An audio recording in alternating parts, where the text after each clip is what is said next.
예, 안녕하십니까. 글로벌 디펜스 뉴스의 팬 여러분. 저희는 지금 시베리아 횡단 열차를 타고 있습니다.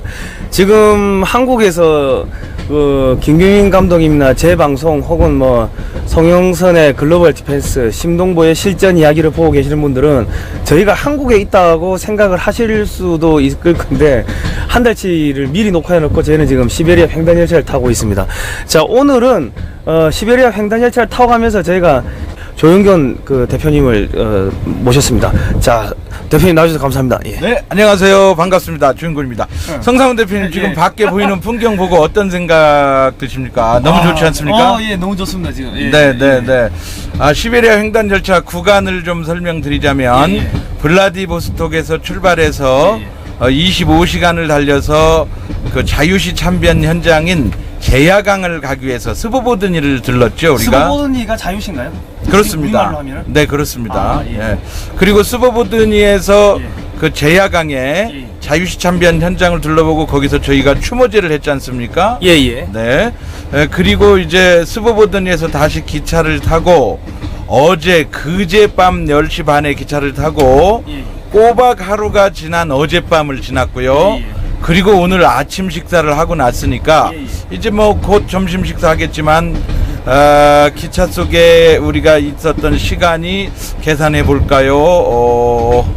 약 30 계산이 잘 안 됩니다. 약 한 40시간, 우리 한 52시간 그렇네요. 타야 되는 것 중에 한 40시간 정도를 기차를 타고 있습니다 지금. 네, 40여 시간째 시베리아를 지금 횡단하고 있고요. 지금 이 장소는 아주 그 횡단 열차 구간이 굉장히 삭막한 구간이 많은데 앞에 그 강이 흐르고 있고요. 그리고 나무도 울창하고요. 산도 중간중간 보이는 것이 아주 참 보기 좋은 그런 풍경을 우리 시청자분들께 지금 보여주고 있는 것 같아서 참 좋습니다. 근데 우리가 지금 탐사단이 시베리아 이쪽은 지금 왜 온 겁니까? 그것 좀 설명해 주십시오. 네, 독립군단, 대한독립군단의 발자취를 따라서 역사 기행을 온 겁니다. 대한독립군단이 어디서 활동을 하고 어떻게 어떤 전과를 냈는지 대전과를 냈죠. 청산리 대첩, 봉오동 전투. 이게 1920년에 일어난 일입니다. 그 뒤에 밀산에서 대한독립군단을 만들고 그리고 밀산 옆에 소련과 중국의 경계선상에 흥계호가 있습니다. 흥가이호 굉장히 큰 호수죠. 그 호수를 돌아서 대한독립군단이 달레네첸스크로 왔고 달레네첸스크에서 저희가 묵었던 스보보드니로 왔단 말이죠. 왜 왔을까? 그 참 이상하지 않나요? 왜 거기를 와서 대한독립군이 괴멸당했는지 그 역사적 흔적을 찾아서 공부하고 있고 그 역사적 현장을 알리는 그런 일을 하기 위해서 저희들이 이 시베리아 횡단 열차를 탔습니다. 예. 그러면은 이제 스보보드니에서 일어났던 그 자유시 참변, 그러니까 대한독립군단이 러시아 공산당에 의해서 다 몰살당한 사건인가요? 몰살이라고 하기에는 조금 표현이 과하고요. 괴멸됐다. 그러니까 3,500명의 대한독립군이 현장에서 1,000여 명이 죽고 854명이 포로로 이르크츠크 5군단 거리로 끌려가고 나머지 그 대한독립군단 병력이 혼비백산 흩어진 거죠. 일부는 만주로 돌아가서 다시 대한독립군을 만들었을 가능성도 있고요. 일부는 흩어져서 그 지휘부가 이제 해체됐기 때문에 흩어져서 이걸 어떻게 해야 되는 건지 제가 여기 21명의 단원들을 이끌고 여기로 왔는데요. 굉장히 티켓팅하는 과정도 어렵고 말이 안 통하기 때문에 굉장히 조심스럽습니다. 아마도 우리 흩어졌던 선조 대한독립군단께서도 335 흩어졌다든지 10명이 흩어졌다든지 했을 때 여기서 적응하고 살아남는 것 자체, 생존 자체가 힘들었을 것으로 생각을 해봅니다. 그러니까 결국 스보보드니에서 대한독립군단은 괴멸당한 것이죠. 그리고 지금 스보보드니에서 괴멸당했는데 왜 기차를 타고 또 50시간을 또 가느냐? 바로 이르크츠크를 가기 위해서고요. 이르크츠크에는 5군단 거리가 있습니다. 그 5군단 거리에서 생을 마감한 대한독립군단을 추모하기 위해서 저희들은 계속 달리는 것이고요. 그분들께서 나라를 지키고자 했지만, 빼앗긴 나라를 되찾고자 했지만, 그래서 일제와 싸워서 이겼지만, 청산리 대첩의 대전과를 이뤄냈지만, 결국 이르크츠크파 한인공산당과 그리고 소련의 볼셰비키 혁명파, 적군파죠. 그 속임수에 다 괴멸당했다. 그래서 일제와 싸워서 이기고 공산 적군에게 당했다. 이런 사실을 우리 역사교과서에서 제대로 가르치지 않고 있기 때문에 우리가 이것을 널리 알리기 위해서 이 과정을 지금 그대로 겪고 있는 것이고요. 작년에는 이르크츠크 5군단 거리까지 갔다 왔고요. 이번에는 저희 일행은 알마티까지 갑니다. 중앙아시아 카자흐스탄 알마티까지 갑니다. 그 이유는 홍범도 장군께서 살아남아서 거기까지 가셨고, 결국 그 아무도 없는 곳, 거기서 고려 극장에서 극장 총수부로 쓸쓸히 생을 마감하셨다는 그 어느 역사책인가 나오는 그 한 줄을 가지고 우리는 달려가는 겁니다. 물론 저희 그 가는 단원들 중에는 알마티를 가본 사람이 없습니다. 아는 사람도 없습니다. 러시아 말을 아는 사람도 없습니다. 그러나 우리는 아무것도 모르지만 그 역사적 현장은 찾아봐야 되겠다. 그래서 다시는 이렇게 국제 정세에 어두워서 이렇게 당하는 일이 있어서는 안 되겠다. 이런 각오를 하기 위해서 저희 단원들은 이렇게 경비들을 모으고 또 후원을 받아서 이렇게 참여하게 됐습니다. 예. 자, 그러면은 지금 뭐 사실은 우리도 이게 말이 안 통하지만은 뭐 그때 우리 독립군 선조분들도 말이 안 통했을 거 아닙니까? 예. 제가 보니까 지금 우리 승무원께서 청소를 하러 오신다고 들어오셨는데요. 독립군 얘기는 조금 있다고요. 저 승무원 얘기를 좀 들을까 합니다. 예. 승무원이 지금 아침 오전 시간인데 똑똑 문을 두드리고 우리가 지금 문을 잠그고 촬영을 하고 있지 않습니까? 승무원들은 열쇠를 가지고 있어요. 그래서 열쇠를 가지고 열수를 있는데, 방금 복장이 아까 승무원에서 승차권을 확인하고 여권을 확인하던 승무원의 모습은 스튜디오스의 모습이었어요. 옷이 스튜디오스 복장이에요. 예, 제복을 입고 승차권을 확인하는 거죠. 그런데 잠시 후에 이제 타고 나면, 우리들이 여권 확인 다 하고 나면 다시 복장이 바뀝니다. 청소부 복장. 아니요. 일단 뭐 매점에서 물건도 팔고 라면도 팔고 먹을 걸 파는 거죠. 그래서 동전도 세고 맞추고 승무원에서 판매원으로 바뀌는 거죠. 그러다가 시간이 되면 이제 하루에 2번씩 이 우리들이 묵었던 숙소 4인 1실 쿠페칸입니다. 쿠페칸의 바닥을 청소하고 물걸레질을 하고 이 카페트를 털고 복도를 다 청소하고 청소부가 됩니다. 제가 이 시베리아 횡단 열차를 이 역사 기행을 하기 위해서 수차례 타봤는데요. 남자든 여자든 이 36명이 묵고 있는 한 칸 방에 한 칸에 4명씩 4하고 36명이 묵고 있거든요. 얼마나 많은 쓰레기가 나옵니까? 그죠, 예. 빵 조각이 나오고요. 떨어지고요. 그런데 그걸 일일이 청소하고 그러는 분들입니다. 승무원이. 정말 성실히 일하는 것을 볼 수 있는데요. 저는 이 시베리아 횡단 열차를 타면서 대한민국의 철도 승무원들이 여기 와서 좀 일주일씩 타고 이 승무원들이 일하는 걸 좀 봤으면 좋겠다, 이런 생각을 합니다. 예. 여기 이 승무원분들이 정말 부지런하고 열심히 일을 많이 하시더라고요. 예. 지금 어떻게 바로 청소하러 들어온다는 겁니까? 아니, 이제 우리가 방송 촬영을 하고 있으니까 말은 한마디도 안 통해도 이 사람들 뭔가 하고 있구나 하고 지금 그냥 지나가는 겁니다. 눈치도 빠르죠? 예. 근데 저희가 지금 여기서 지금 말이 한마디도 안 통하는데 승무원들하고 손짓 발짓으로 해가지고 그냥 다 여기까지 왔습니다. 예. 네, 같이. 근데 지금 이게 말이 안 통해도 되더라고요. 네. 근데 우리 독립군단 분들도 사실은 말도 안 통했을 건데 이렇게 막 가정 고생을 하면서 이 시베리아 이 벌판에서 또 독립운동을 하셨던 거 아닙니까? 네, 그렇습니다. 연해주는 독립운동의 가장 중요한 근거지인 거죠. 그 만주에서만 한 게 아니고 연해주까지 다 퍼져 있었습니까, 독립운동이? 맞습니다. 청산리 대첩 현장은 만주고요. 연해주는 상대적으로 그 독립운동을 하기가 조금 더 편했던 곳이라고 생각이 듭니다. 연해주는 참 역사적으로 굉장히 그 우리하고 연관이 깊은 곳이죠. 옛 발해의 옛 성터들이 연해주의 곳곳에 있습니다. 예, 우리가 첫날 그 두 번째 날 갔던 데도 발해 성터가 있었지 않습니까? 네. 그리고 그리고 지금 뭐 고려인들도 상당히 많이 살고 있었고 보니까 한 뭐 20만 명 이상 뭐 이렇게 집단적으로 거주한 것도 이제 보이고. 그런데 그러면 그 자유시로 우리 독립군단들을 그 러시아 공산당이 불러들인 이유가 그 뭡니까? 너희 독립운동 하는 거 지원해줄게 이런 식으로 해서 불러들인 겁니까? 우리 독립군단은 그렇게 알고 간 겁니다. 아, 예.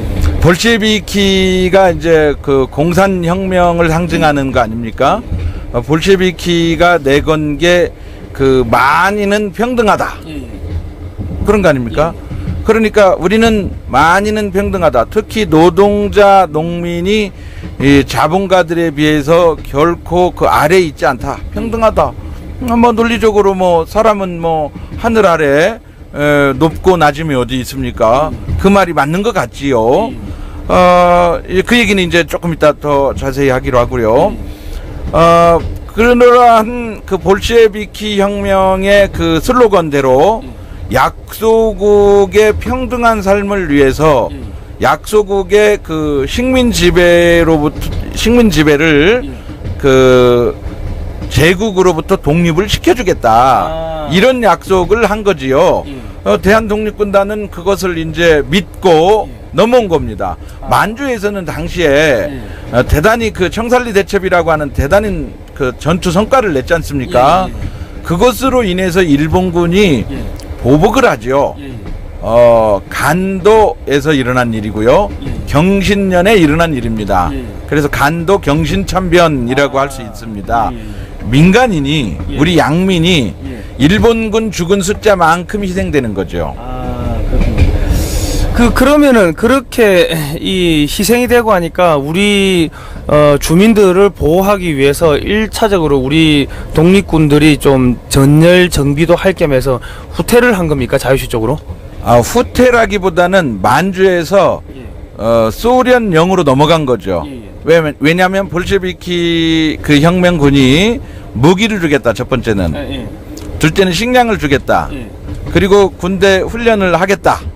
이렇게 약속을 했기 때문에 그렇게 되면 아무래도 그 독립군의 그 전투력이 보강이 되는 거 아닙니까? 그래서 일제와 싸워서 다시 또 이길 수 있는 거 아니겠어요? 그렇기 때문에 넘어간 건데요. 함정이었습니다. 그러면은 이렇게 넘어오라고 해가지고 우리가 어제 갔던 역이 어디입니까? 어제 갔던 역은 이제 그 자유시 참변이 일어났던 스보보드니 역이고요. 만주에서 연해주로 넘어갈 때 처음 만난 역은 이만역입니다. 이만. 역사 교과서에는 이만이라고 나오고요. 소련 지명으로는 달레네첸스크라고 합니다. 달레네첸스크. 예. 그러면은 그 스보보드니 역에서 우리 독립군들이 모여 있는데, 야, 그러면 무장 해제하라. 네. 무장 해제를 시키려고 하니까, 야, 군인이 무장을 해제한다는 거는 이거는 뭐 죽으란 이야기니까, 야, 뭐 하는 거냐? 이러니까 그냥 소련 공산당들이 총으로 쏴버린 거네요. 그렇습니다. 정말로 안타까운 일인데요. 그 배경을 설명드리자면 이렇습니다. 일단 소련의 입장과 일본의 입장이 서로 그 요구 조건이 맞아 떨어지는 게 있었어요. 일본은 연해주에서 활동하고 있는 대한독립군단이 매우 골치 아픈 존재였습니다. 파죽지세로 만주도 밀고 파죽지세로 연해주도 민 거 아닙니까? 그죠. 청일전쟁, 러일전쟁. 아니 그런데 이 만주 지역, 연해주 지역에서 활동하고 있는 대한독립군들은 이게 간단치가 않아요. 워낙 전투력이 있는 겁니다. 그러니까는 이 전투력이라 하면은 기본적으로 뭐 고구려 발해의 뭐 후손들이고 하니까 기본적으로 억센거 플러스 또 내 땅 뭐 우리 선조들의 땅을 지켜야겠다는 그런 뭐 고구려의 정신, 발해의 정신이 그대로 계승됐기 때문에 그 센 거 아닙니까? 저는 뭐 그렇다고 보고요. 그게 이제 우리 민족 정신인데 당시 그 양반 관료 또 조정 대신 사대부 이런 사람들은 매우 형편없었습니다. 오히려 그 양민들 안에서 의병을 일으킨 거 아닙니까? 의병들이 중심이 돼서 정말 큰 힘을 발휘한 거고요. 물론 김좌진 장군 같은 경우는 양민 출신은 아니죠. 상당히 그 부호였고 본인의 재산을 팔고 본인의 식솔들 뭐라고 하면 머슴이라고 하죠. 머슴들을 다 풀어주고 재산을 나눠주고 그렇게 하면서 그 조국 독립을 위해서 활동하신 그러한 분도 있지만 대다수는 양민들이었죠. 그 양민들은 그러한 그 민족 정신을 제대로 가지고 있는데 당시 조선 사대부들은 전혀 그렇지 않았다고 나라를 빼앗긴 겁니다. 그들에 의해서 나라를 빼앗긴 겁니다.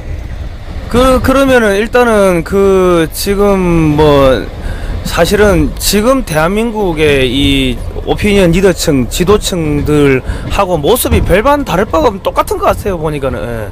네. 지금 정치를 바라보는 모습하고 거의 비슷하다고 보는데요. 그래서 저희가 이제 이 시베리아 횡단열차 특집 방송을 서론으로 이렇게 조금 맛을 보여드리고 1차, 2차, 3차 나눠서 20분씩 한 3번 더 나눠서 왜 도대체 대한민국이 다시 조선시대로 돌아가는 거냐. 사농공상 선비사자 공무원 중심 관료 중심으로 가는 거냐. 왜 상업인들이 이렇게 홀대를 받아야 되는 거냐. 이런 얘기를 좀 해봐야 될 것 같습니다. 지금 우리나라가 많이 지금 선진국으로 접근했다, 세계 경제 대국이다, 10위권이다 이렇게 하고 있는데요.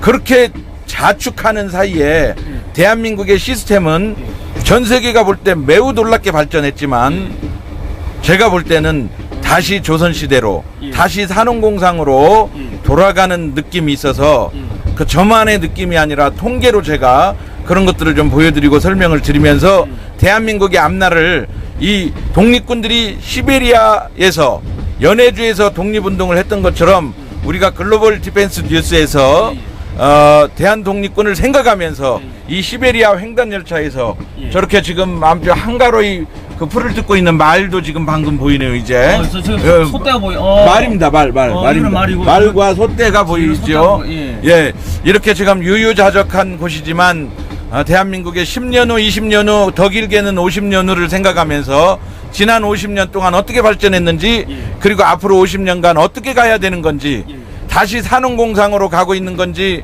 우리 청년들의 문제는 무엇인지 이런 것들을 좀 그 조목조목 짚어보았으면 합니다. 예.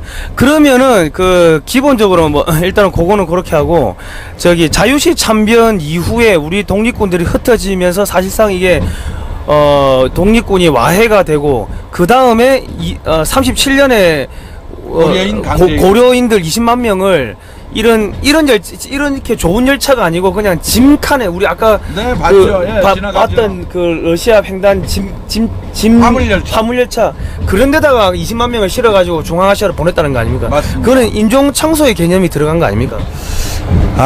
1921년 6월 28일은 독립군단입니다.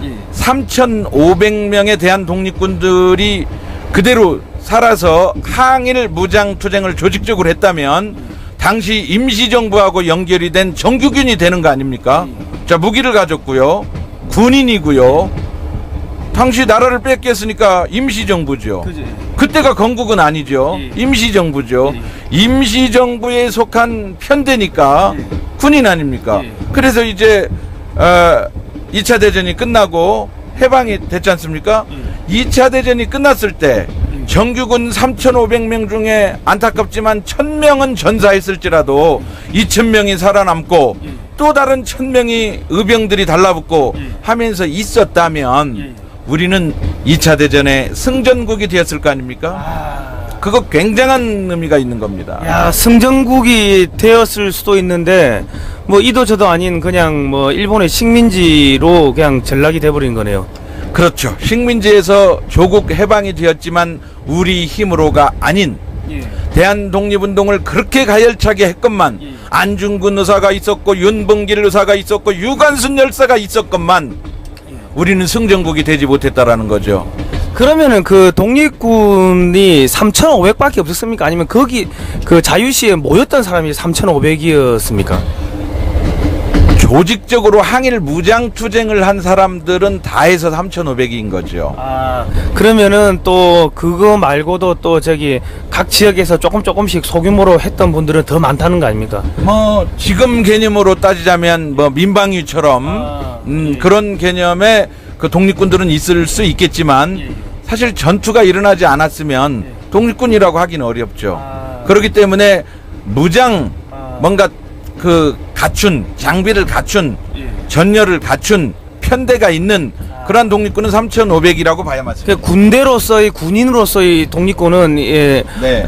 이게 딱 총소리 나면은 바로 엎드려 쏴 자세가 들어갈 수 있는 그 정도 수준은 3,500 정도였을 거다. 이제 그렇게 그러면 지금 그때 3,500인데 지금 한국군이 60만이면은 어마어마한 거네요. 네, 뭐 그거하고는 비교할 수가 없고요. 그래서 그 3,500 독립군이 괴멸됐다. 1,000명이 제야강에서 돌아가시고 현장에서 총을 맞아 돌아가시고 전사하신 거죠. 물에 빠져 돌아가시기도 하고요. 그리고 854명이 이르크츠크 5군단 거리에서 생을 마감을 하고요. 나머지가 흩어졌다고 했는데 그 중에 한 분이 홍범도 장군이라고 했지 않습니까? 그래서 거기까지를 우리가 다 쫓아가는 거라고 했고요. 자, 그 우리가 승전국이 되지 못했다라고 하는 그 평가, 그 해석, 그보다도 또 그만큼 중요한 게 또 하나가 있습니다. 뭐냐면 1921년 3,500 대한 독립군이 괴멸되지 않았으면, 자유시에서 괴멸되지 않았으면 감히 항일 아닌, 항일이 아니죠. 중국의 공산당이죠. 중국 공산당 당원 중에서 주전자 당번 정도, 쫄병 김성주, 본명은 김성주가 진짜 독립군 김일성 장군 행세를 할 수 있었던 것은 자유시 참변에서 대한독립군이 다 괴멸되고 흩어졌기 때문에 가짜 김일성이 나타날 수 있는 배경을 만들어준 거다. 아, 그러면 김일성이라는 그 독립투사 김일성 장군은 실제로 있었던 분인가요? 현재 가짜 김일성, 북한을 집어먹었던 괴수, 폭도, 세계적인 잔인무도한 테러, 뭐 김일성은 가짜 김일성이고요. 다섯 번째 따지자면 다섯 번째 김일성이고요. 네 번째까지는 진짜 그 김광서 장군을 비롯한 진짜 김일성 장군이 있었어요. 그래서 그 말을 타고 흰 말을 타고 달리면 번쩍하는 사이에 저기를 뛰어갔다. 실제로 번개처럼 뛰어갈 수가 없죠. 사람이 아무리 말이라도 그만큼 탁월하게 독립운동을 했다. 이런 분 독립 장군들이 있었는데 저 동북 항일연군 주전자 당번 출신인 김성주가 그 진짜 김일성 행세를 하고 북한을 먹어버린 계기를 만든 게 바로 자유시 참변이다. 아, 그러니까 실제로 그 자유시 참변뿐만 아니라 그 이후로 우리가 이제 1937년에 고려인 강제 이주가 있을 때까지 고려인들에 대한 이 뭐 숙청 작업이 지속적으로 됐을 거 아닙니까? 그러면서 이제 씨가 말라버리니까 완전히 무주공산이 되니까 가짜 김일성이가 기회주의자니까는 그 기회를 보고서 소련으로 넘어가가지고 야 내가 소련 앞잡이 해줄게 이렇게 해가지고 자기가 세력을 얻고 자기가 내가 독립군 활동을 했다 이러면서 북한으로 들어갔다는 이야기 아닙니까? 맞습니다. 자, 1921년도에 그러한 일이 있은 이후에 16년이 흐른 1937년 얘기를 잠깐 드리려고 합니다. 이 길은 여러분께서 보고 계시는 이 시베리아 횡단 열차가 달리는 이 길은 자유시 참변의 그 참혹한 길이기도 하고요. 고려인 강제 이주의 그 길이기도 합니다. 자, 고려인 강제 이주는 이렇습니다. 연해주에 우리 동포 20만이 모여 살았습니다. 20만 명. 우리가 지금 제가 21명의 단원들과 함께 오는데도요. 뭐 숙소 조편성하고 티켓팅하고 머리가 아파요. 그죠? 네. 지금은 그나마 이 철길도 잘 돼 있고 기차도 네. 깔끔하고 그러고 뭐 도로도 돼 있고 뭐 통신망 우리가 지금 기차 갈 때는 이 통신이 안 되는데 여기에 들어가면 3G로 이렇게 통신이 되더라고요. 네, 예. 그렇습니다. 근데 그때는 뭐 이런 시설들이 전혀 없었을 거 아닙니까? 네. 엄청나게 힘들었겠네요. 네. 그런 과정이 있었고요. 그 20만의 우리 동포들이 연해주에 운집해서 살고 있었다 그겁니다. 예. 농사를 잘 지었어요. 예. 그래서 소련군이 볼 때 야, 이 사람들이 농사를 잘 지으니까 러시아의 어떤 국적을 갖게 되는 거죠. 예. 국적을 취득을 해서 서로 농사를 지어서 돕고 그런 관계였단 말이죠. 그리고 우리는 또 일본하고 싸우는데 독립자금을 대줘야 됐고요. 예. 우리 동포들은. 자, 그런데 이제 어떤 비극이 있냐면 1921년도에 이르크츠크파 한인공산당이 앞잡이가 돼서 대한독립군이 괴멸됐다고 했지 않습니까? 그 앞잡이 역할을 했던 사람들, 그 사람들이 소련군으로부터 인정을 받은 거죠. 그래서 연해주 동포사회의 지도자가 됩니다. 아, 그러니까는 그 한국의 오리지널 그 저기 뭡니까 저 독립군을 처형하고 이렇게 공작을 해가지고 몰살 당하게끔 한 게 이르쿠츠크의 한인공산당의 자생적 그 공산주의자들이 네. 이 독립군을 다 죽여놓고는 자기들이 지도자 역할을 하게 되는 거네요. 그렇죠. 한인사회 지도자 역할을 한 거죠. 그런데 그 한인사회 지도자 역할을 하는데 20만이나 됐다고 했지 않습니까? 자, 이들을 강제 이주시킬 필요가 있어서 스탈린이 이제 강제로 이주를 하는데 20만 명이 집단 반발을 하면 못 시키는 겁니다. 못 타 그러는 거 아닙니까? 그런데 칙소리 못하고 다 탔습니다. 왜냐하면 그 20만의 지도자 역할을 했던 사람, 다시 얘기해서 소련군의 앞잡이 역할을 했던 사람, 그 사람들을 먼저 데려다가 다 숙청을 시킨 거죠. 아, 그러니까 그러니까 소위 말해가지고 이 한인 공산주의자들을 내세워가지고 그 자유시 참변에서 자유시에 우리 독립군들 이렇게 끌어들인 다음에 전부 무장해제 시키고 무장해제 안 하겠다고 반발하는 독립군들 다 총으로 쏴 죽이고 그 다음에 이 이르쿠츠크의 한인 공산주의자들까지 전부 숙청을 1937년에 연해주의 그 리더급들 지도자급들을 다 숙청을 하고 또 끌고 간 거죠. 이용당하기를 얼마나 공산주의자들한테 얼마나 크게 이용을 당한 겁니까? 그러면 그런 과정에서 무주공산이 되니까는 김성주가 이제 소련의 대위 계급장을 달고서 이쪽으로 내려오면서 이제 또 한인 북한 지역에 들어오면서 내가 독립군 활동을 했다 거짓말 한 거고 그 북한 지역에 있던 사람들이 야 김일성이 나이하고 이거 비교해 보면 저 사람 아닌 것 같은데 이런 이야기를 하니까는 그 소위 말해서 다 또 총으로 쏴 죽여버리는 그러니까 적폐청산을 지금 적폐청산하듯이 그때도 적폐청산을 한 거 아닙니까? 네, 이제 그게 1945년 11월 23일을 제가 말씀드리고 싶은데요. 신의주 반공학생의거입니다. 일제 36년 중에 자기가 태어나자마자 어릴 때부터 일제시대를 겪었지만 이제 사춘기를 지나고 중학생이 되고 하면서 그거 봤을 거 아닙니까 일제시대를. 예, 잠깐만요. 지금 기차가 너무 많이 지나가니까 신의지 반공학생의거는 우리 잠깐 광고 하나 보고 와서 다시 하도록 하겠습니다. 그럴까요? 예, 조금 이따 뵙겠습니다. 예.